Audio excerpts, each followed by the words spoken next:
Ngucanio gatagati ka ministry ya kigina na ambunge no ithiete na mbere kwiyumiria bunge-ini thutha wa ambunge kurega kuhitukia watho wa ugai wa kigina gia thirikari makero makeni ati makauhitukia wona mamukira mbeca cia CDF iria citarekereirio ni ministry no. Can you sign this paper? Maya meyumiririe hindi ya gikaro kia mwanya kiria kihanikire bunge-ini ya bururi kuria muikariri giti wa kamiti ya budget kanini kega atengemanire watho uyu niguo wariririo ni ambunge akiuria ambunge metikire kuhitukia kuona ciringi bilioni 13 cia CDF ya mwaka muthiru ni cithingatitwo watho-ini uyu. Mr. Speaker, there are members here, and we have also to be very candid and honest. There are members here who between July 1st of last year, which is this financial year, up to Tuesday, who have received in excess of 100 million shillings. Yes, that's a fact. Mr.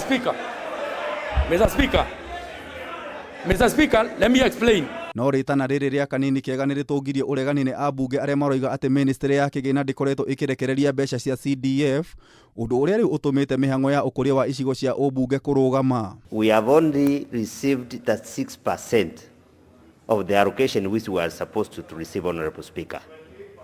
We've been bashed in our various constituencies, Honorable Speaker, for failure to issue bursaries. Members of the public in our constituencies don't understand that this money is being held by the Treasury. Mutongoria wa aria aingi bunge-ini Amos Kimunya ni ageririe kuiguithia ambunge mahitukia watho uyu niguo tabarira cia thirikari citikarugame no ambunge makioneka kwaga gucenjia murugamo wao. We had an allocation of 41.71 billion for this year. That is what is in the budget. As you all know, money cannot be paid from Treasury unless it's in the budget. So we have 41 billion in the budget. Out of that 41 billion in the budget, 28 billion has been disbursed. Muthenya wa kana kiumia kihituku ambunge ni maregire kuingira bunge-ini kwaririria watho uyu kuria umuthi riuma rita ria keri watho uyu kwa kwariririo na kuhitukio. When I discussed with the board, they say the reason it's not been moving is because members have huge balances in their constituency accounts.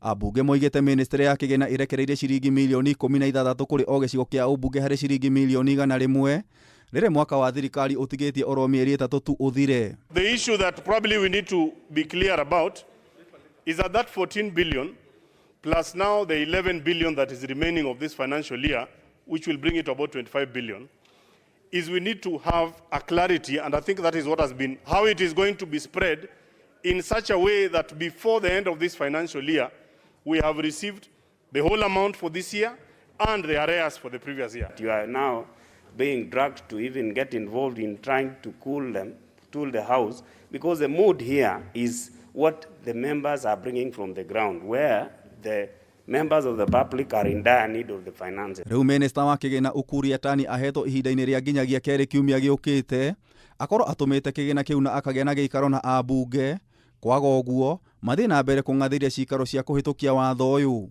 This august house has a moral and constitutional duty not to put the country into a financial crisis. Mr. Speaker, we have seen the mood, and this is the division of the revenue bill that divides the resources between the two levels of government vertically. Ngiribotera Kameme TV, Jeta Gitau wa Wanjiku. There have been 3 on this side.